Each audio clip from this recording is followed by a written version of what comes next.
Oh man, that fun bomb's about to blow, so we better just go in there and return target fun bomb to its owner's hand. Okay.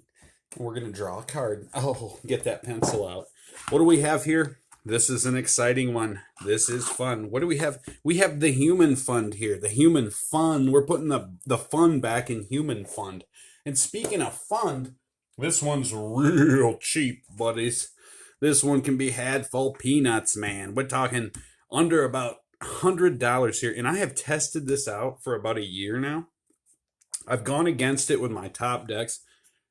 This thing just, I can't believe it. I'll play burn against this when I play against it with a deck. I like to play burn against this for some reason, but my burn is just metagame burn. This deck, just terrible. So let's get right into it. We will have this video and, as always, the deck tech video. You'll need some soldier tokens. So, here. Kind of creature heavy. All right, there we are. Perfect. All right. So this mono white humans, and it is aggressive. So it has one planeswalker in it. Well, three if you consider the other Gideon planeswalker, which is the back of a card. So 1 and 2 white, you get legendary planeswalker Gideon. Now there's just one of these, and this is a great way to spend 3 mana. +1 has that static ability as long as it's your turn. Gideon Blackbait is a 4/4 human soldier creature with indestructible. It's still a planeswalker. Prevent all damage that would be dealt to Gideon Blackblade during your turn. Wonderful. So +1 up to one other target creature you control gains your choice of vigilance, lifelink, or indestructible until end of turn. That's a little toolbox right there. So if we need something like lifelink, indestructible, we can get it. And then -6, exile target non-land permanent, which is not too hard to get. So, very reasonable planeswalker. Now, this is an interesting card in here. This deck runs 3 of these. This is Beloved Princess. She is 1. She's a 1/1 with lifelink and cannot be blocked by creatures with power 3 or greater. So, is this the greatest card in the world? It isn't. That's why there's only 2 of them in the main deck and 1 in the sideboard. But when she gets big, if you go against Burn, gaining 3 life, say she has 1 counter, 2 counter, gaining a couple life is discard to a burn deck. So if you're gaining life, in a lot of other decks too that run low to the ground aggressive game plans, that's kind of causing them to discard in a way, because those burn spells go away with lifelink. So 2 Beloved Princesses. We have Champion of the Parish, Champ of the Parish. So this is our little town here, the Human Fund, right? Rally the rabble here. I stand for every cobbler, tanner, and fool in our deck, and they stand for me. So here he is. He's 1 white. Whenever another human enters the battlefield under your control, put a 1/1 counter on Champion of the Parish. Also, in our deck tech video, we're going to talk about how we can make this non-budget. So, and it plays so good. I have taken out like 6, 7, 8 plus $100 decks with this. And had my own taken out pretty handily. Ashley plays this deck. This is her deck, and she loves it. And we've worked on it, and I'd say there's at least like 300 matches played with this. That's why I'm showing it now. I showed it a long time ago, and I think I got rid of it because I wasn't happy with the way the video went. So we are running 4 Champion of the Parishes. Parishii. So look at that one. That's that odd... I think it's that Planeswalker series there.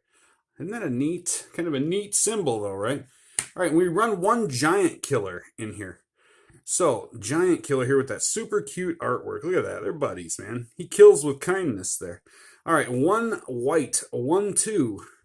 That's fine, that's our human peasant. We need a peasant in our little gather the townsfolk town here. So, right here, chop down, destroy target creature with power 4 or greater.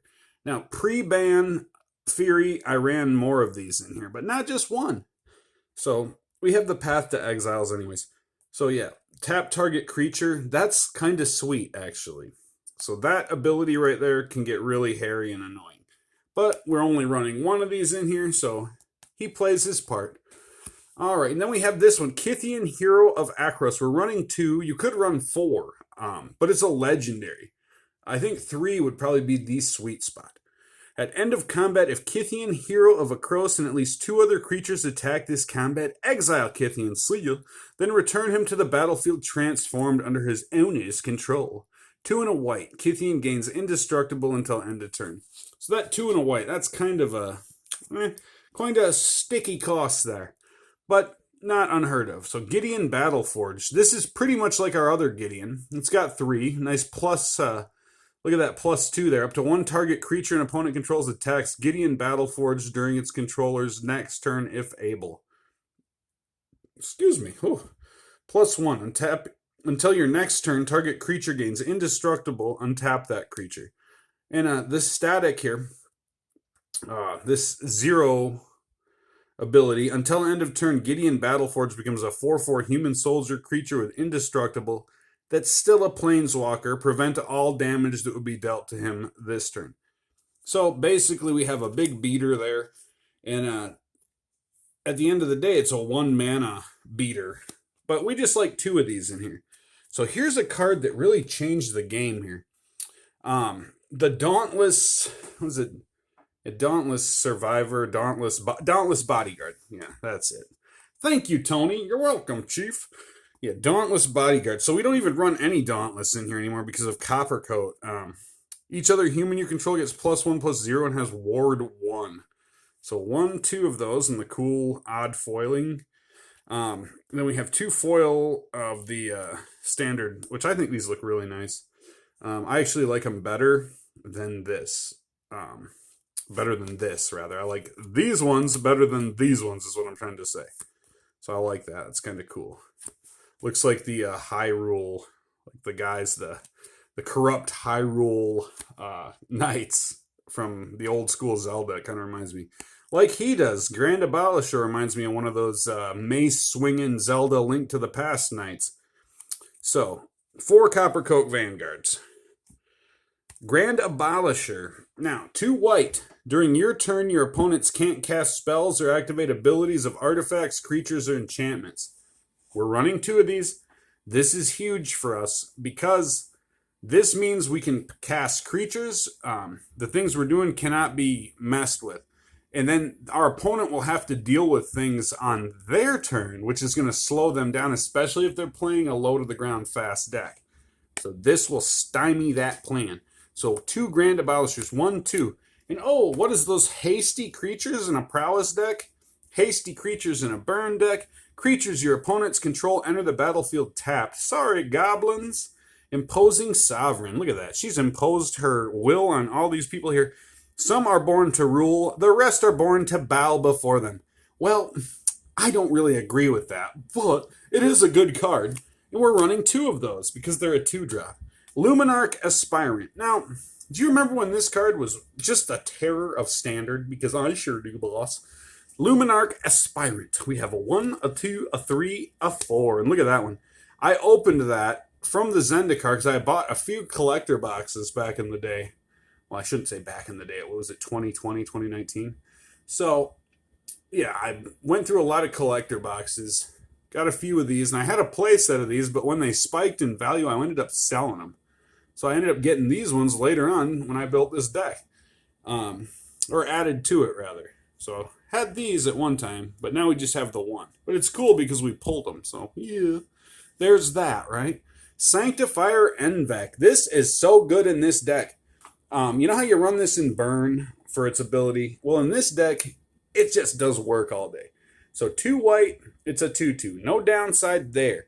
Protection from black and from red. When Sanctifier Envec enters the battlefield, exile all cards that are black or red from all graveyards. If a black or red permanent spell or card not on the battlefield will be put into the graveyard, exile it instead. So this is going to be big, hard to remove, and it's going to really stymie up anything going on. For black and red reanimators especially, including decks that I like to play. 4, Sancti NN. And we have Athalia's Lieutenant here. Of course, a 1 and a white. When Thalia's Lieutenant enters the battlefield, put a 1/1 counter on each other human you control. Whenever another human enters the battlefield under your control, put a 1/1 counter on Thalia's Lieutenant. So this is going to get big. It makes other things big. it almost pays for itself in one sense. To me, this is like a 1-drop because it's an Anthem spell as well. So when Thalia's Lieutenant enters the battlefield, put a 1/1 counter on each other human you control. So it's going to bump everybody up and then bump up as well when another human enters. So maybe it'd be cool if it was a 1/2, but a great card. And you'll see this in almost all humans decks that are running white because it's so good. So that is going to round out our humans. Human. All right, now let's talk about the rest of the deck.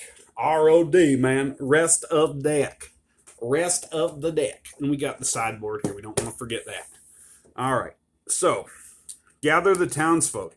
We were talking about dual duty. Things doing more things for us. So this in this deck, not just creating 2 tokens for us. Put 2 1/1 white human creature tokens onto the battlefield. And then that fateful hour. If you have 5 or less life, put 5 of those tokens onto the battlefield instead. So think of that. That's great, but 2 of these, with a lot of our things here, that is going to put counters on stuff big time. So that's 2 counters put on some things for 2 mana, plus we get 2 tokens. In this deck, this is such a good card. Am I right? Am I right? And of course, we're running 3 of those. 3 seems to be the magic number, because you don't want to end up like on your first draw with a bunch of these in your hand. So 3 is perfect, and they don't really see sideboard action until we switch the deck over, because this deck can be one deck and another deck very easily. So we have, like I said, 3 of those, magic number. Path to Exile. Exile target creature. Its controller may search their library for a basic land card. Put that card into the battlefield, tap, then shuffle. Use this wisely, friends, because we don't want to be setting our people up with, or other people besides these people. We want to help our people. We don't want to be setting up them with lands and stuff. So, an interesting thing, remove target creature from the game. Its controller may search his or her library for a basic land card. Put that card into play, tap, then shuffle his or her library. I've seen, you can use this almost as like a fetch a land up for yourself if you remove your own creature. So that's kind of neat too, because it doesn't say remove target opponent creature, your creature. So this has dual ability as well. That's what we like on this channel. Reprieve here. Return target spell to its owner's hand to draw a card. So this is just so annoying. Because return target spell to its owner's hand doesn't mean return spell. It means I'm casting this, and you say, why that happens? Instant speed. It's a counter spell in white, basically. So 1, 2 of those. So we have Rally the Ranks to further bump our creatures. Enters the battlefield, we choose human. Creatures we control of the chosen type get 1/1. Helvar united the spirits of all the clans into a single devastating force. Look at that. And that must be that force. But he's rallying spirits, and we really don't have any of those, so that is awkward. We have 2 of those. And then Force of Virtue. Great Modern Horizons card here. It's an Anthem, so creatures you control get 1/1, and it's not creature types, it's all creatures. So keep that in mind if you're running white. All creatures get 1/1. If it's not your turn, you may exile a white card from your hand rather than pay this spell's mana cost. And you can flash it in, of course, because it wouldn't make sense if you couldn't. So we're running 2 of these. 1 of 2 in mana base. We did have 2 Minas Tirith in here for a while when they came out, but we like just 1 now. Enters the battlefield tab unless you control a legendary creature. In the main deck as it is right now, we do not. But when we switch over the sideboard part, we do. So, you can pay 1 and a white, draw a card, activate only if you attacked with 2 or more creatures this turn. We will be. So, got that Muta. Mutavault becomes a 2/2 creature with all creature types until end of turn. It's still a land. This enters the battlefield. It's going to bump our guys that react to things like that. Oh, and we have, I think there's 19 lands in here, is what we're running. With having taken out the other Minas Tirith. So there's those. And we have 1, 2, 3, 4, 5, 6, 7, 8, 9, 10, 11, 12, 13, 14, 15, 16. So, yeah, 19 lands. And let's talk about that sideboard. So, to make more of a standard, less aggro deck, we have Thalia, of course. Guardian of Thraben with 4, running the full play set in there.